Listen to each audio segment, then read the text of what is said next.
When Luo Feng first encountered the Void God, his reaction was one of awe and fear. Just one glance from the Void God was enough to kill him. In the ancient civilizations of the universe, the Void God was a classification for the strongest beings.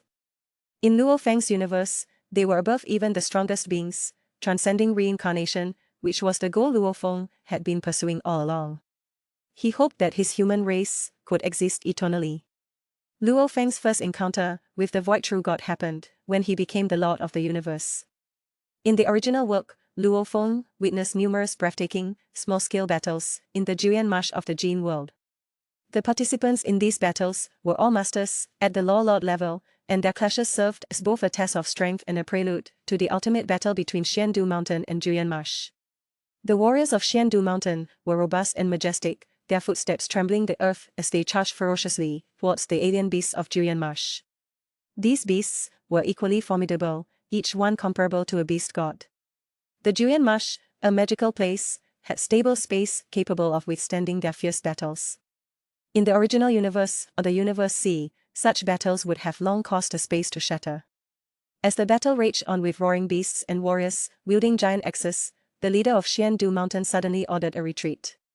The warriors swiftly responded, beginning a disciplined withdrawal, eventually diving into warships and swiftly departing, leaving behind bewildered beasts, unaware of what had just happened. At the same time, other tribal warrior teams at the edge of Jian Marsh also received the retreat order, swiftly halting their battles and leaving Jian Marsh. This left Luo Feng, who had been observing in secret, puzzled. He had originally planned to incite conflict between Xiandu Mountain and Jian Marsh by finding Xiandu Mountain's true god, hoping to profit from it. However, now that the Xiandu Mountain powerhouses had suddenly disappeared, his plan was in jeopardy.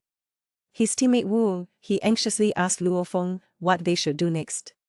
Luo Feng could only shake his head in helplessness, unsure of how to respond to this situation. If Xiandu Mountain truly withdrew and stopped interfering, their plan would be a complete failure, and they would have no way of earning military merits as planned.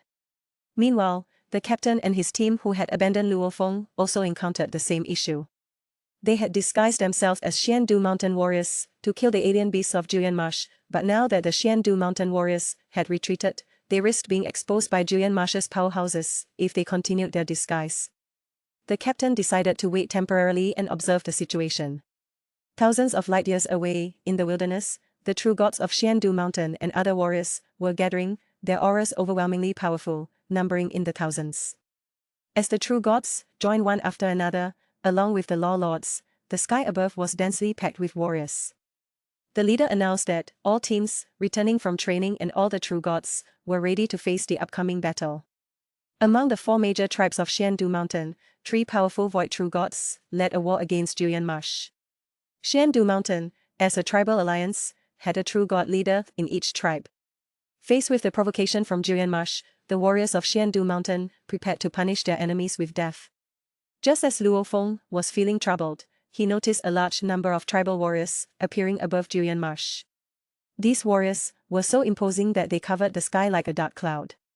Wu He, excitedly, believed that this was the decisive battle between Xiandu Mountain and Jian Marsh. He had never seen such a spectacular scene, where the heavens and earth changed colors, and space shifted, isolating Jian Marsh in the blurry void. Luo Feng realized that it was the power of the Void True Gods. They were not only dominators in the Jin world, but also transcendent in the Universe C, establishing a holy universe. This made the weak Luo Feng tremble with curiosity, eagerness, and incomprehension about the secrets of these powerful beings.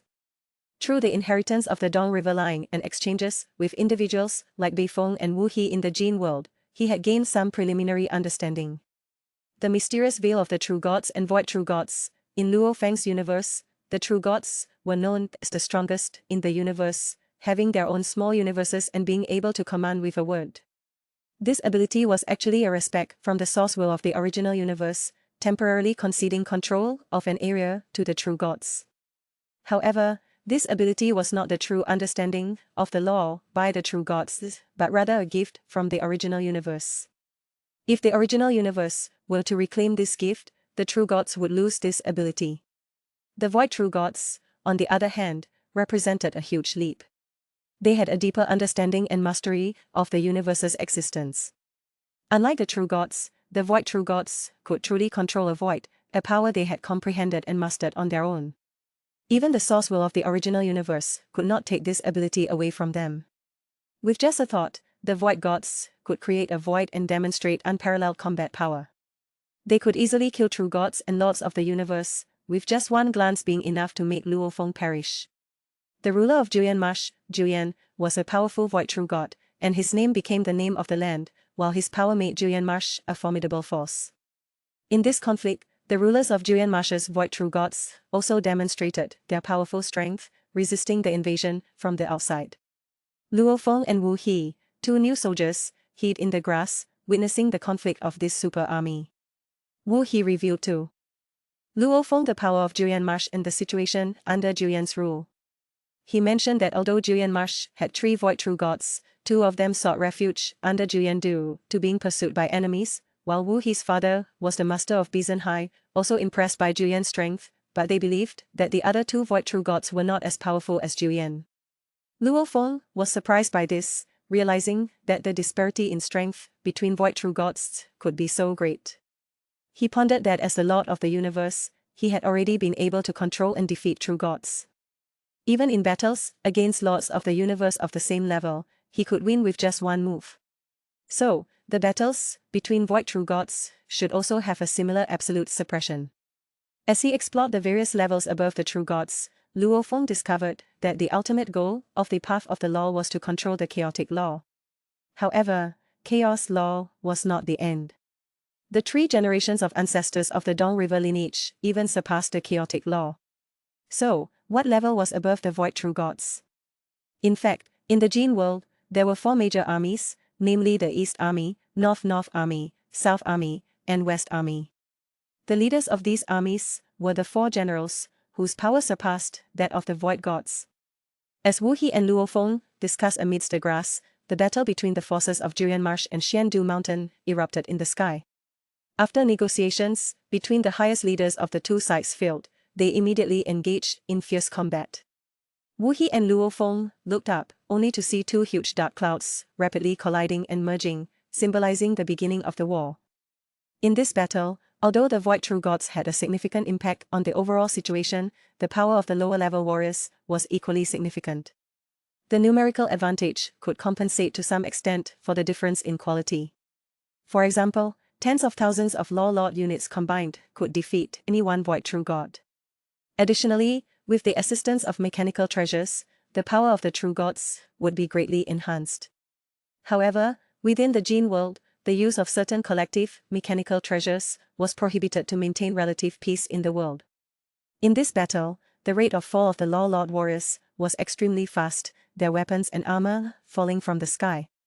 Wu He, upon seeing these weapons and armor, was filled with excitement and greed, seeing it as an opportunity to earn military merits.